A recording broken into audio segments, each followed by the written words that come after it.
Today's case is a tragic story about a woman who had to suffer under her monstrous father for most of her life, until she decided that she had had enough. This case made headlines across the nation and is still remembered as one of the most famous crime cases in Korea. Without further ado, let's dive into today's story, the case of Kim Bo Eun. 아이고.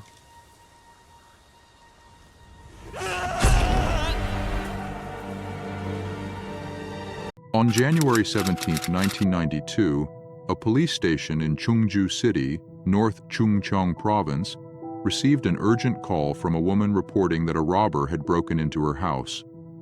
The robber had already fled by the time the police arrived. Upon entering the messy room, the police found a man's body lying on the bed. He was only wearing underwear and had knife wounds all over his body. It was apparent that he had been stabbed to death by the intruder.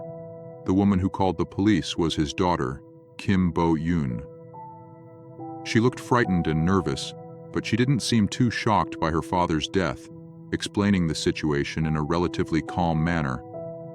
Detectives and paramedics arrived at the scene and confirmed the father's death. As detectives started investigating the crime scene to collect evidence, they became increasingly confused. The clues indicated that this was not simply a robbery gone wrong. Firstly, the burglar killed the father and stole all the money and valuables in the house, but left the daughter unharmed. Also, the robber entered the house at night, but there were no signs of a break-in. In the case of the dead father, he was lying on his back without showing signs of resistance, which was strange to the police. Normally, robbers aim to steal money, but in this case, the father seemed to be the target as he was fatally stabbed multiple times. Police found fingerprints at the crime scene that were confirmed to belong to a 21-year-old man named Kim Boeun. Interestingly, Kim attended the same university as the victim's daughter, who had originally called the police. 2 days after the incident, police arrested Kim and took him to see the victim's daughter to check if she knew him. When she saw the man, she collapsed and started crying. In tears, she confessed to the police that it was her. She had killed her father. She was also arrested soon after. What happened? Let's take a look at her side of the story. Bo Eun spent most of her time at home and didn't go out much when she was young. But as she went to college, her life became much more exciting.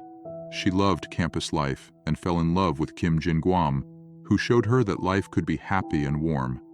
However, Bo Eun felt that the darkness inside her was pressing in more and more as their relationship deepened. One day, she eventually opened up about her darkest secrets to Kim Boeun. She cried, saying that she was unworthy of being with a man like him. The story she told him was shocking, to say the very least. When she turned 7, her mother married a man named Kim Young-oh.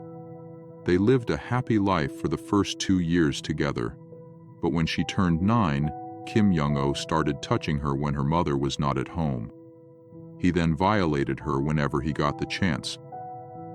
One day, Poon's mother saw what he was doing to her daughter. She was too scared to confront him as he was a violent man.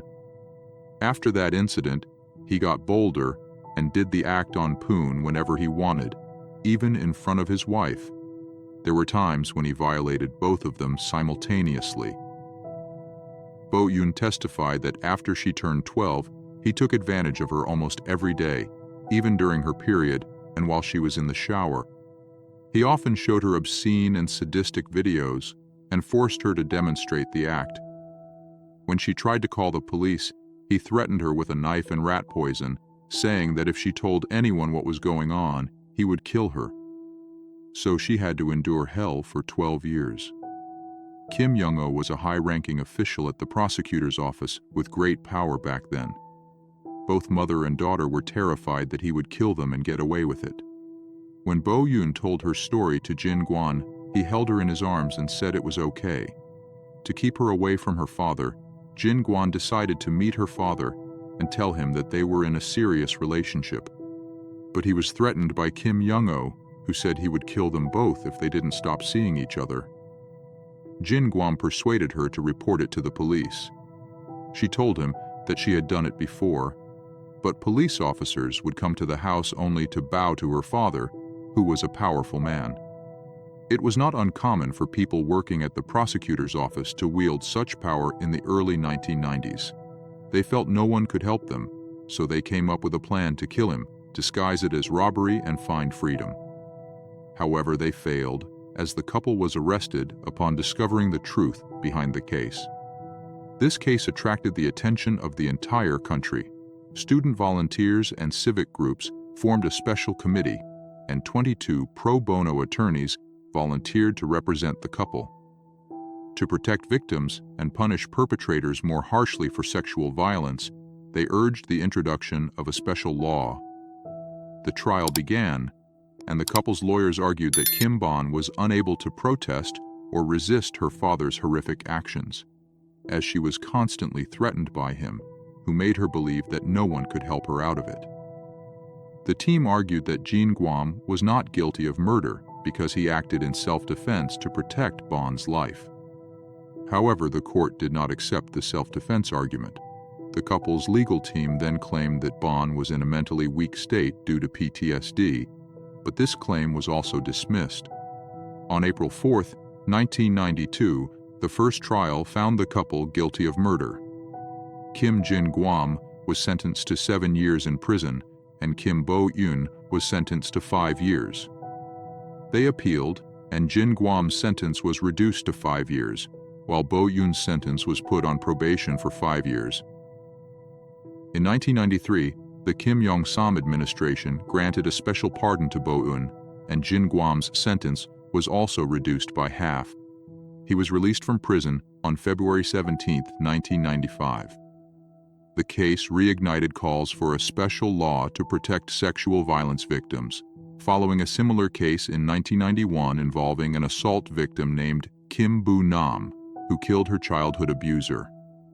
As a result, the Korean government enacted the Act on the Punishment of Sexual Crimes and Protection of Victims in January 1994 to strengthen punishment against sexual violence. The Act contains articles on the punishment and investigation of crimes, as well as articles pertaining to the protection of victims. These include preventive education and the establishment and operation of counseling centers and shelters. While Korean society is making progress towards harsher punishment for child abuse, it remains a long way off. In 2010, a 42-year-old man was sentenced to 10 years in prison for habitually molesting his 15-year-old daughter and making her pregnant. Due to the fact that it was his first conviction and he had tried his best to support his family, after his divorce, the court reduced his sentence to 7 years. There is no doubt that child abuse, particularly by a family member, is a traumatizing experience that has long-term effects throughout the victim's life, and punishments should be measured accordingly. That's all for today. Thanks for watching, friends. What do you think about this story? Share your thoughts in the comments. I'm always interested in your opinions. Subscribe to my channel. There's much more to come. See you next time.